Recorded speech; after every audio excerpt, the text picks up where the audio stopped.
This episode is brought to you by Peacock. The new Peacock original documentary, Matthew Perry, A Hollywood Tragedy, dives deep into the beloved actor's rise to fame and his tragic death. 5 people, including Perry's personal assistant, 2 medical doctors, and an alleged Hollywood drug dealer known as the Ketamine Queen, were charged with conspiracy to illegally provide Perry with the ketamine. Explore the details of the case in this heartbreaking special, streaming now only on Peacock.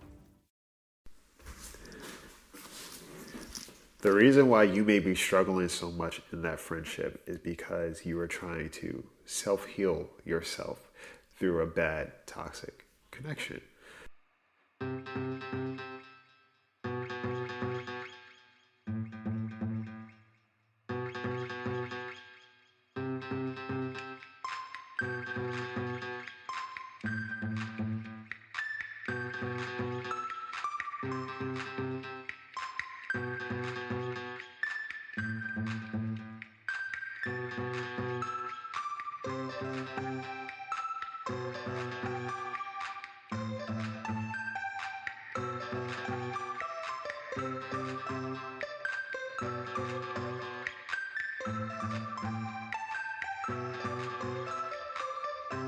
Guys, welcome to the Bird Brain Podcast, where the goal is to rise above it all, stay elevated, create that infinity, and up your you.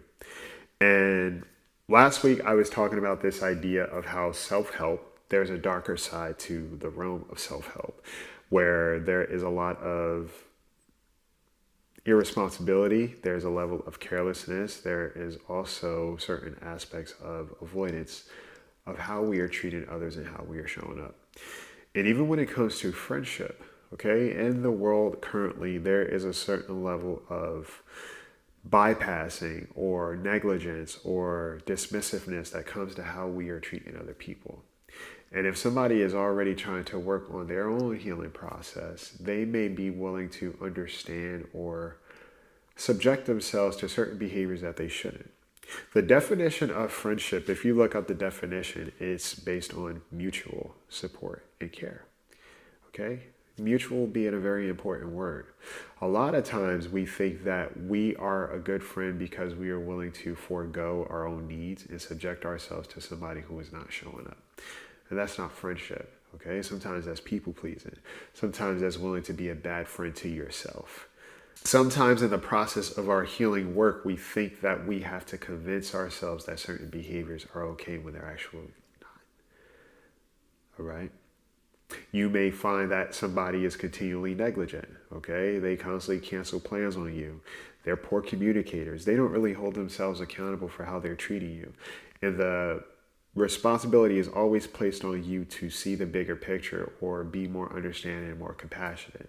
Because if you're not, then maybe you're being a selfish friend, or maybe you're not being the kind of friend that you think you are, okay? The marker of a true friend is not somebody who is willing to show up to an imbalanced one.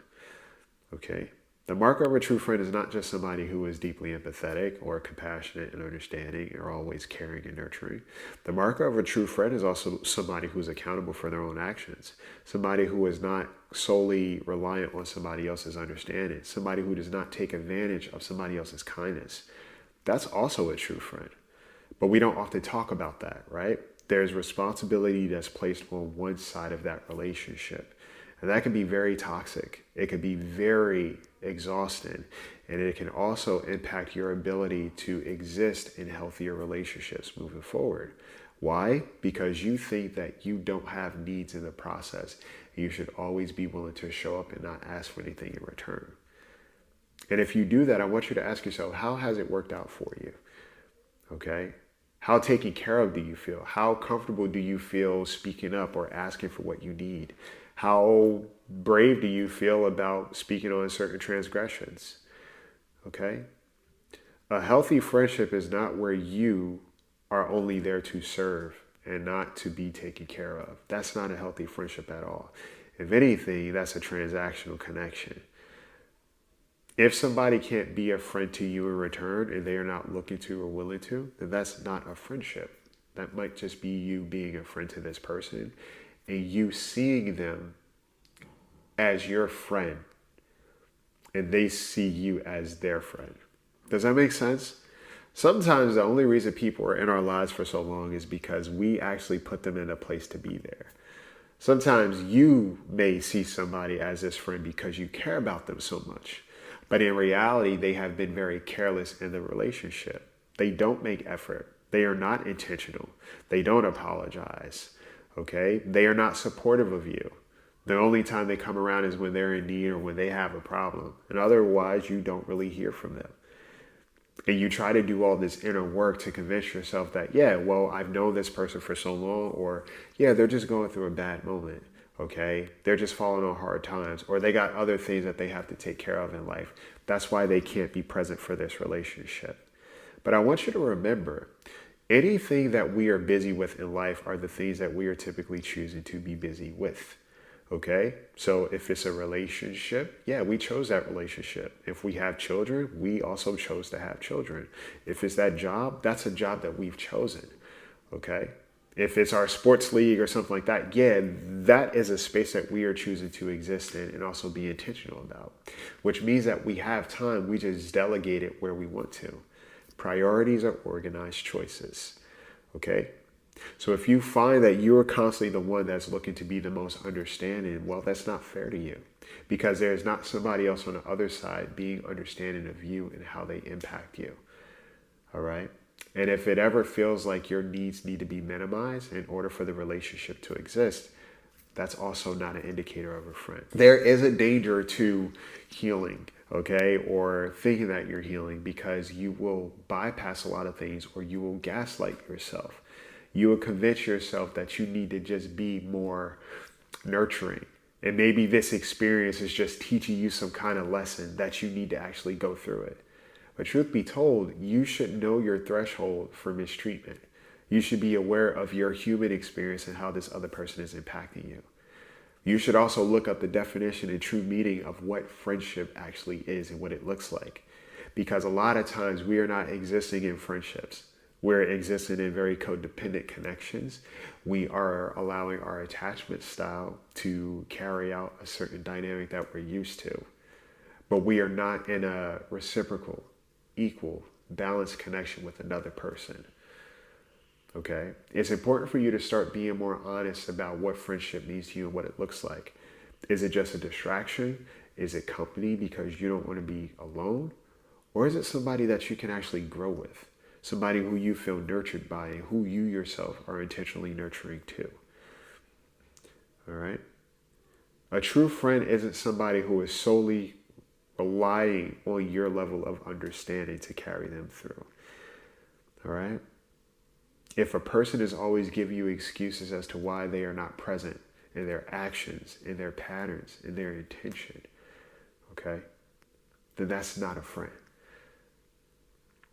Sometimes our relationships will go so long because we have been willing to sustain it. We have been willing to subject ourselves to a certain level of carelessness.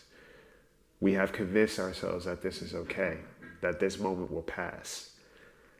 But there's a difference between somebody who is going through a seasonal moment and somebody who has sustained a certain level of carelessness throughout the relationship. And you got to ask yourself, am I being a good friend to myself? Okay.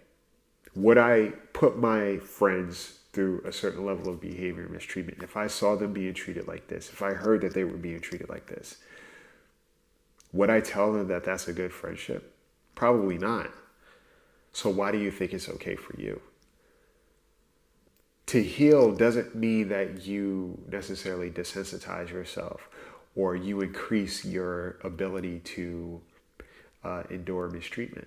To heal means, no, I find better environments to exist in where I can continue to grow, and I don't have these blocks in place of what my worth is, what I deserve in return, but also what I'm capable of receiving. Friendship is not hard for people who are practicing honest friendship. Okay? And even if a person makes a mistake or there is an accident in their behavior or an oversight, as a friend, they will be willing to show up and be intentional moving forward. They will change the behavior because that's what a true apology is, change behavior. Okay, so I want you to just recognize when you are trying to heal yourself through a very unhealthy relationship, because you cannot heal and in the environment that's making you sick. I want you to think about how much you have to think past somebody's behavior. How many times you had to question certain things that were said or done, or certain absences. Okay? I want you to think about how much the relationship relies on you to be present. How much you have to go out of your way or extend the olive branch, or how often you have to go the extra mile to meet a person where they are. Literally and figuratively. Sometimes people benefit from the work you were doing on yourself because you were so focused on being a better person for them versus actually understanding, do I deserve to be around better people? Friendship is mutual. Friendship is reciprocal. Friendship is balanced. And friendship is not necessarily quid pro quo because we all have different qualities. However, there is a clear indicator between somebody who is showing up to be respectful and intentional about you versus somebody who is only showing up to be respected by you and be taken care of by you. Be mindful of where you are fearful of having boundaries, because sometimes if you heal enough, you think that you shouldn't have boundaries. You try to make things okay that you're actually not okay with. And what we need to understand is that in turn will create a certain dynamic that we're used to. It will be a new pattern that we adjust to. Okay. Maybe you feel like you're too much because you're asking for a certain level of communication or planned activities, or just saying, hey, I miss you, or I want to make sure we connect more. And this person treats you as if you are asking for too much. And then you go back in and you try to work on your traumas and you try to work through these things.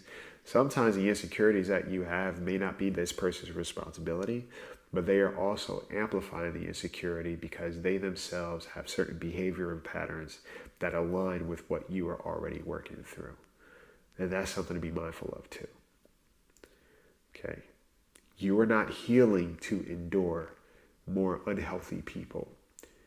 You are healing so you can evolve and also be around healthier connections and just be a healthier person for yourself. Okay. There is a such thing as one-sided friendships. Okay. There is a such thing as being harmed by friends or people we label as friends. But think about it. A lot of times there's no such thing as a bad friend because friendship in itself is meant to improve our lives. They are meant to challenge us. They are meant to grow with us. Sometimes you are just having a certain level of history with the person you are familiar with, for better or for worse, but not somebody who is familiar with their responsibility to just treat you better. So I really want you to think about that, right? I think a lot of times in the self-help world, again, there's a certain level of responsibility and guilt placed on people who are already doing the inner work. And because they've become so self-aware, because they are being so intentional, they have to be willing to be understanding of other people who may not be as equipped. That's not your job, okay? It doesn't mean you don't care about this person. It just means that you care about your own well-being. And you also understand that the impact of this negative relationship can also impact me negatively in how I show up in other relationships. All right? Stop subjecting yourself to imbalanced friendships in the name of being a good friend. Because sometimes a good friend also looks like a person who recognizes that they deserve better. So think about that. I want you to think about how often you are trying to convince yourself to stay in a relationship because you are fearful of having a boundary or having a hard conversation or asking for what you need. I want you to think about how many times you have been impacted by somebody else's carelessness, and it was on you to be more forgiving, understanding, and apologizing for even having a response to it. I want you to think about how often you feel very alone in certain relationships that you have been fully present in. And I want you to ask yourself, am I being a good friend to myself because I keep showing up in this space? Take care of yourselves. Take care of each other. Take flight.